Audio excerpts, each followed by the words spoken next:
السلام علیکم ورحمۃ اللہ وبرکاتہ۔ الحمد للہ رب العالمین،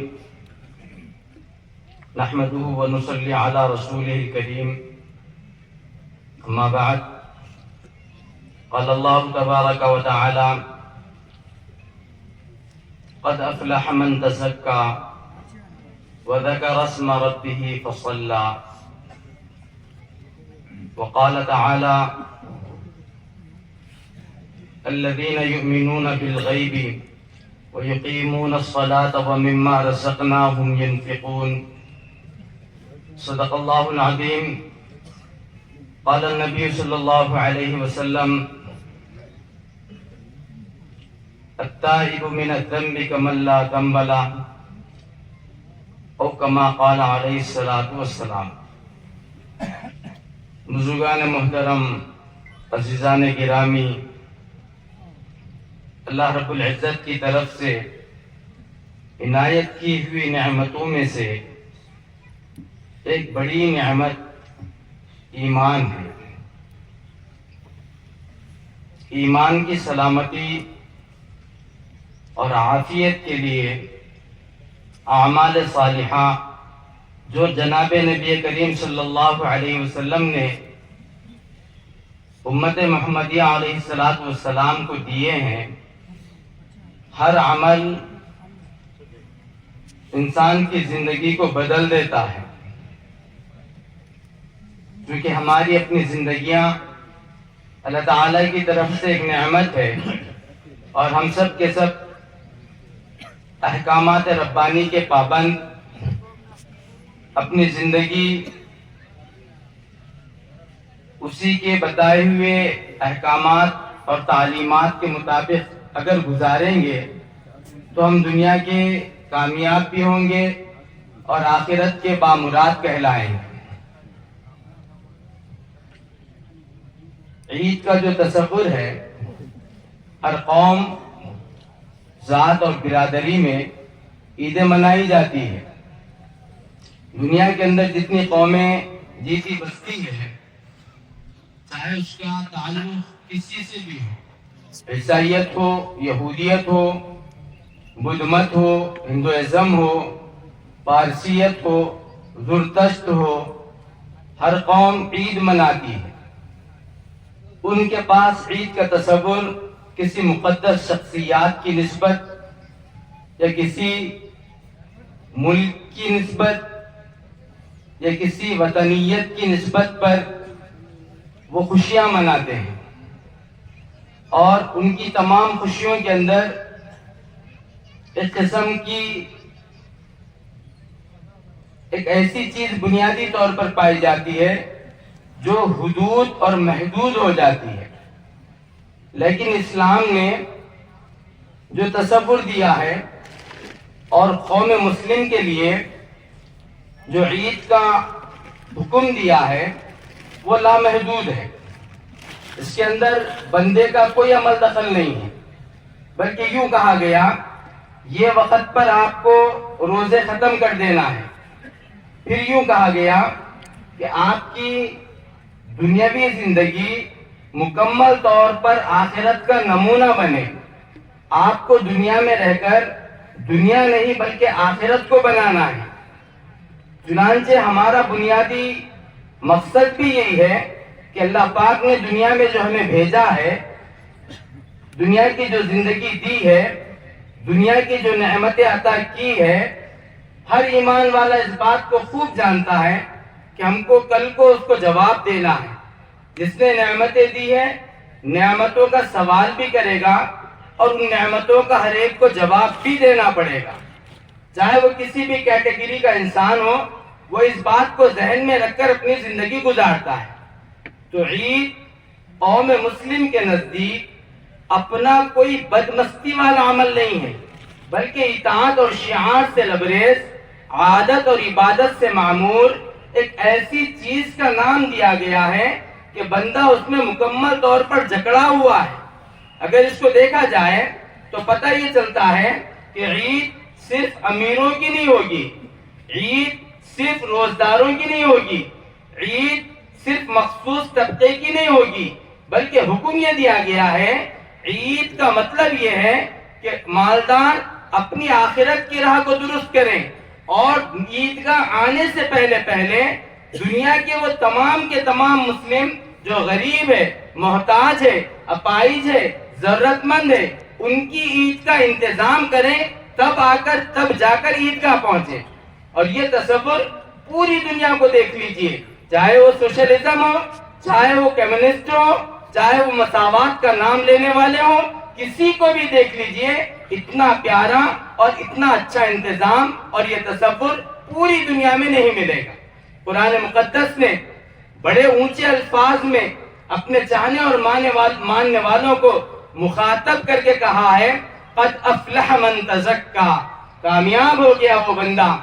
بامراد ہو گیا وہ شخص، دنیا اور آخرت کی تمام حاجتیں اور دنیا اور آخرت کی تمام خوشیاں اور دنیا اور آخرت کی تمام مسرتیں اپنے دامن میں سمیٹ لیا، جس نے اپنے آپ کا تزکیہ کیا۔ زکا یزکی عربی زبان کا لفظ ہے، اس کے معنی آتے ہیں دور کرنا، میل کچیل کو صاف کرنا، اسی سے زکوٰۃ بھی ہے، مال کے میل کو زکوٰۃ کہا جاتا ہے۔ عام طور پر ہم جو کہتے ہیں کہ مالدار پر زکوٰۃ واجب ہے، وہ اسی سے ہے، اور قرآن مقدس میں یہاں پر اللہ پاک نے زکوٰۃ کا لفظ استعمال کیا ہے، اور مراد مفسرین نے اس سے اپنے دلوں کی صفائی لی ہے۔ رمضان کا مقدس مہینہ اللہ پاک نے ہمیں دیا ہے، اس کی حکم اور اطاعت اور اس کی توفیق سے ہم نے عبادتیں کی ہے۔ جس کے اندر جتنی صلاحیت تھی، اس نے اپنے انداز سے اللہ کی بارگاہ میں اپنے روزوں کو، اپنے نمازوں کو، اپنی اطاعت کو، اللہ کے احکامات پورا کرنے میں لگائے ہیں۔ اللہ رب العزت فرماتے ہیں، قد افلح من تزکا، کامیاب ہو گیا وہ بندہ جس نے اپنے آپ کا تزکیہ کیا، اپنے آپ کو دھو لیا،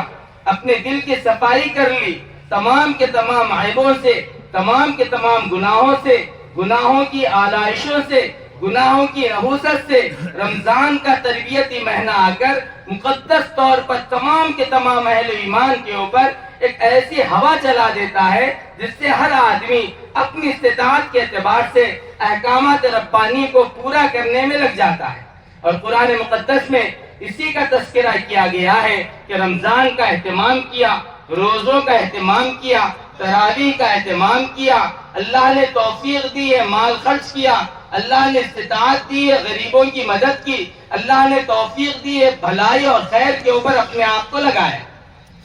وَذَكَرَ اسْمَ رَبِّهِ فَصَلَّى، اپنے رب کو یاد کیا۔ اور یاد کرنے کا مطلب صرف نماز کے حد تک نہیں ہے،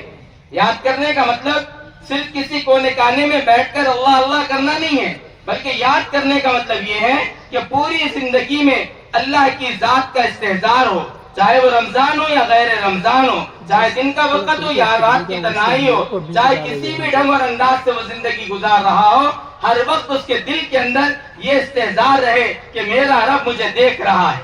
میرا رب میری نگرانی کر رہا ہے۔ اب غور کریں، رمضان کا جو تربیتی پروگرام آیا، رمضان کا جو مہینہ آیا، اس کے اندر عجیب و غریب فضا قائم ہو گئی، پوری انسانیت کے اوپر، پوری دنیا کے اوپر رحمتوں کی بات بہاری تھی۔ بھوک کے ذریعے سے، پیاس کے ذریعے سے، اپنی لذات کے ذریعے سے اپنے آپ کو کنٹرول کیے ہوئے تھے۔ اللہ رب العزت نے جو عبادتیں ہم پر فرض کی ہیں، ان کا تعلق دو قسم کا ہے۔ ایک تو یہ ہے جو فعلی عبادتیں ہوتی ہیں، جیسے نماز کا پڑھنا ہے، زکوٰۃ کا دینا ہے، جیسے حج کا کرنا ہے، دیگر ایسے صدقات نافلہ وغیرہ، یہ سارے کے سارے کام کرنے کے ہیں۔ اور ایک ترکی عبادت ہے۔ ترکی عبادت کا مطلب یہ ہے کہ آپ کو کنٹرول کر لیا گیا ہے کہ بھئی صبح صادق سے لے کر سحر سے لے کر شام تک حلال چیزیں، طیب چیزیں، پاکیزہ چیزیں، ان کی طرف آپ نظر نہیں ڈال سکتے، ان کی طرف آپ للچائی ہوئی طبیعت نہیں ڈال سکتے، باوجود اس کے کہ آپ حاجت مند ہیں، ضرورت مند ہیں، حلق کاٹے آلود ہو چکا ہے، زبان کے اوپر پپڑیاں آ چکی ہے، آواز نہیں نکل پا رہی ہے، تنہائی کا عالم ہے، ٹھنڈا پانی فریج میں موجود ہے، لیکن کوئی یہ نہیں کہتا کہ میں اٹھا کر اپنا روزہ ختم کر دوں، کیونکہ ذہن میں یہ بات ہوتی ہے کہ میرا رب مجھے دیکھ رہا ہے۔ اس کے اپنے گھر کے اندر اس کی اپنی حلال اور طیب بیوی موجود ہے، لیکن کوئی شہوت کی نگاہ اس پر نہیں ڈالتا، اس لیے کہ میں ایسا کروں گا تو میرا رب مجھ سے ناراض ہو جائے گا۔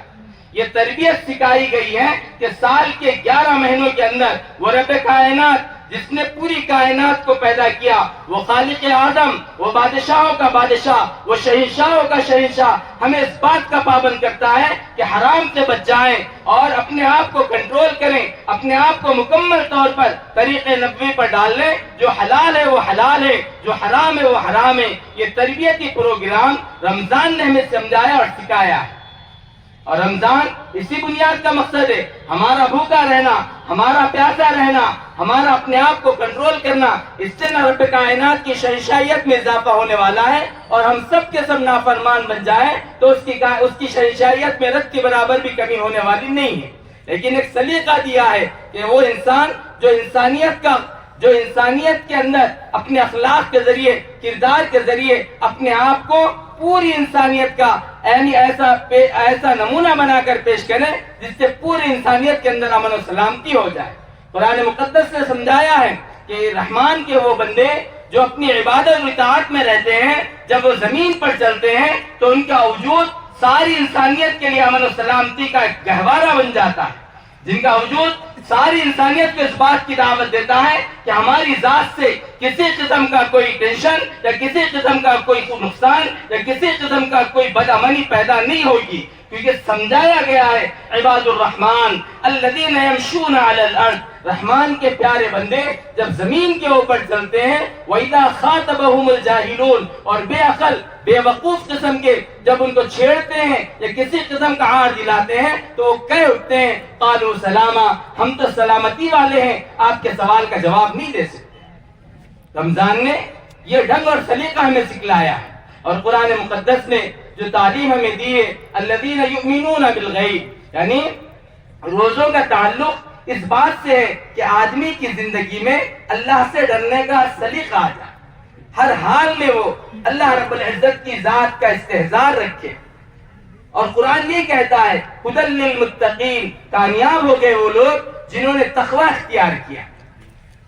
اور تقوی نام ہے الذین یؤمنون بالغیب، جنہوں نے اللہ رب العزت کے اوپر غیب کے اوپر ایمان لایا، جنہوں نے اللہ کے نبی پر غیب پر ایمان لایا۔ ہماری زندگی کا ٹوٹل محور جو دیکھا جائے تو وہ یہ ہوگا کہ ہر وہ عمل جو ہم کر رہے ہیں اس امید کے ساتھ کر رہے ہیں کہ رب کائنات اس کا بدلہ ہم کو دیں گے۔ نہ ہم نے جنت کو دیکھا ہے، نہ جہنم کو دیکھا ہے، نہ عرش کو دیکھا ہے، نہ کرسی کو دیکھا ہے، نہ عذاب قبر کو دیکھا ہے، نہ میدان محشر کو دیکھا ہے، نہ عالم برزخ کو دیکھا ہے، لیکن ہم سب کے سب اپنی زندگی میں اس بات کے پابند ہیں کہ ہمارے نبی نے ہم کو سمجھا دیا ہے کہ سارے احوال سے گزرنا ہے، اور ان کے اوپر عافیت سے گزرنا اگر چاہتے ہو تو میری کہی ہوئی اور میری بتائی ہوئی باتوں پر عمل کرو، عافیت والا معاملہ ہو جائے گا۔ تو ہم نے ایمان لایا اللہ کی ذات پر بغیر دیکھ کر، ہم نے ایمان لایا اللہ کے نبی پر بغیر دیکھ کر، اور ہمارا ایمان بالغیب اس قابل قدر ہے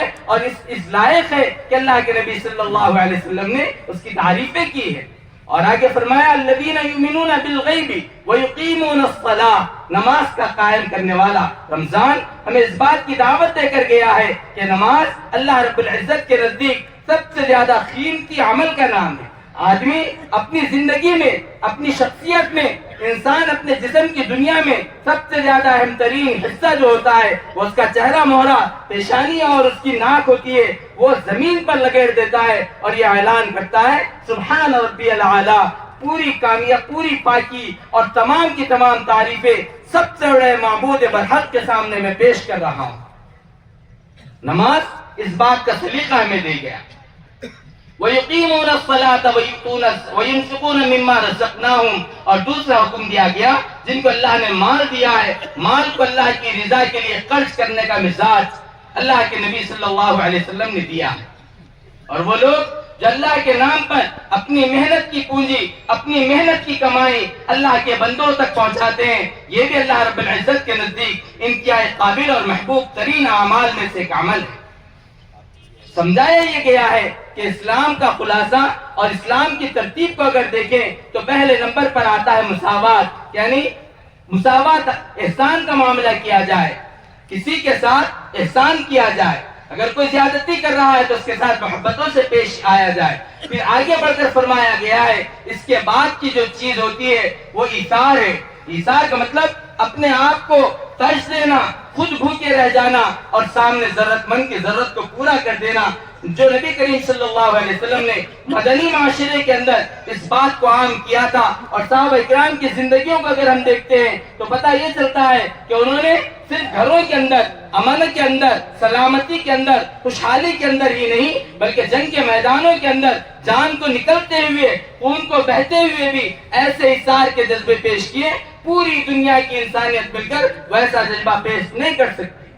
اور اس سے بڑھ کر اللہ کے نبی صلی اللہ علیہ وسلم نے فرمایا یہ اعمال صالحہ کرنے سے بندے کے اندر مساوات بھی آتی ہے، ایثار بھی آتا ہے، احسان بھی آتا ہے، اور آگے کی سب سے بڑی چیز اخلاق ہے۔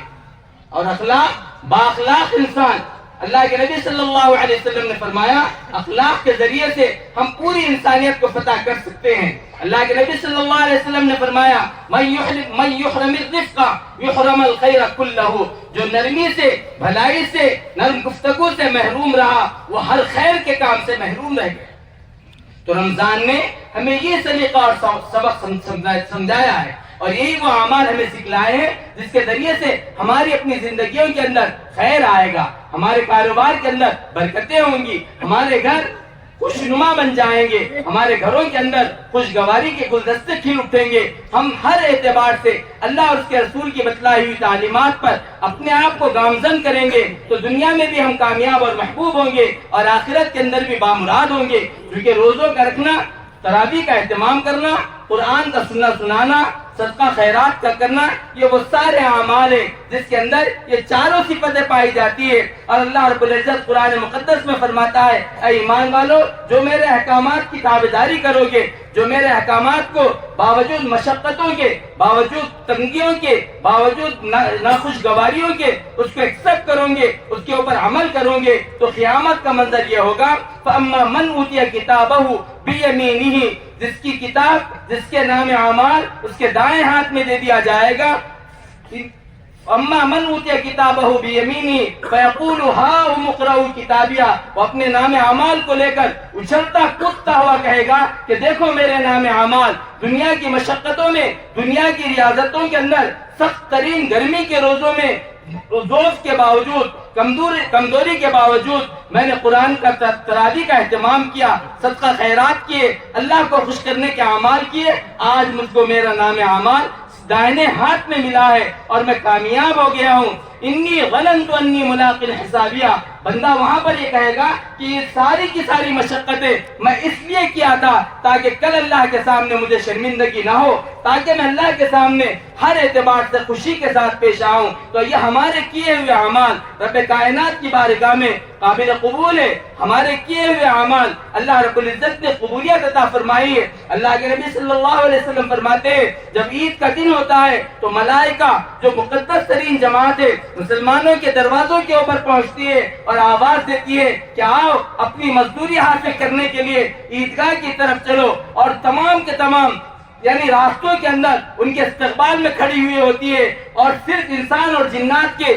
تمام مخلوقات ان فرشتوں کو دیکھتے ہیں۔ اور اللہ کے نبی صلی اللہ علیہ وسلم فرماتے ہیں کہ یعنی اللہ رب العزت عیدگاہ کے موقع پر جب مسلمانوں کا اجتماعی جلسہ ہوتا ہے، اجتماعیت ہوتی ہے، اسلامی فوجی چھاونی میں تبدیل ہوتا ہے، تو اس موقع کے اوپر اللہ رب العزت کہتے ہیں کہ اے فرشتوں کی جماعت تم بتاؤ میں نے ان کو کس بات کا حکم دیا تھا؟ فرشتے کہتے ہیں آپ نے انہیں روزہ رکھنے کا حکم دیا تھا، انہوں نے روزے رکھے، آپ نے انہیں نماز پڑھنے کا حکم دیا تھا، انہوں نے نماز پڑھی، آپ نے انہیں خرچ کرنے کا حکم دیا تھا، انہوں نے آپ کی رضا کے لیے خرچ کیا ہے۔ چنانچہ اللہ رب العزت فرماتے ہیں اے فرشتوں کی جماعت اب یہ اعلان میں کرتا ہوں کہ عید کی نماز سے فارغ ہونے کے بعد خوشی خوشی ایسے لوٹیں گے کہ ان کے تمام گناہوں کو میں بخش دیتا ہوں، اور یہ ایسے ہو جائیں گے جیسا کہ انہوں نے گناہ ہی نہیں کیا۔ اور اس کا دوسرا تصور قرآن مقدس کے اندر اللہ پاک فرماتے ہیں کہ یعنی یہ لوگ جب اپنے گھروں کے اندر لوٹیں گے تو خوشی خوشی کے عالم میں پہنچیں گے۔ میرے کیف دوستو، اعمال صالحہ کی اللہ نے توفیق دی، دعا فرمائے کہ اللہ رب العزت اسے قبولیت عطا فرمائے۔ اور اس بات کو ذہن میں رکھیے، امت مسلمہ صلی اللہ علیہ وسلم نہ کبھی لنگڑی لولی تھی، نہ مجبور تھی اور نہ بزدل تھی۔ دنیا کے اندر بہت سارے مساوات کے نام پر آج ظلم و زیادتی کی جا رہی ہے۔ مساوات کا درس دینے والے، ہمدردی کا سبق پڑھانے والے انسانیت کو شرمسار کر رہے ہیں، انسانیت کو تباہی کے دہانے پر پہنچانے کی کوششیں کر رہے ہیں۔ یاد رکھیں، یہ حالات کچھ ضروری نہیں ہے۔ اللہ رب العزت فرماتے ہیں کہ ان حالات کا بدلنا میرے دو انگلیوں کے درمیان ہے۔ آج اگر ہم دیکھیں تو دنیا کا سب سے زیادہ سپر پاور اپنے آپ کو کہنے والا، دنیا کے اندر ثالثی کا روپ ادا کرنے والا، ملکوں کے درمیان معاہدے کروانے والا اور پوری انسانیت کو ایک دوسرے سے لڑانے والا امریکہ، اسرائیل پورے ظلم و زیادتی کے ساتھ، اور ایک کمزور ملک کو، ایک نہتے ملک کو، جن کے پاس کھانے کے اسباب نہیں ہے، جن کے پاس رہنے کے لیے گھر نہیں ہے، جن کے پاس جسم ڈھانکنے کے لیے کپڑا نہیں ہے، جو معصوم بچوں کی چیخیں اور بہنوں کی بلبلاتی آوازیں اور بھائیوں کی تڑپ اور چیخ و پکار کے ساتھ مسخرہ پن اور ٹھٹا کر رہے ہیں۔ یاد رکھیں، دنیا کے اندر مساوات کا اعلان کرنے والے، دنیا کے اندر ہمدردی کا اعلان کرنے والے یہ ظالم ترین حکمراں اور یہ ظالم ترین یعنی اسرائیل اور امریکہ آج دواخانوں کے اوپر،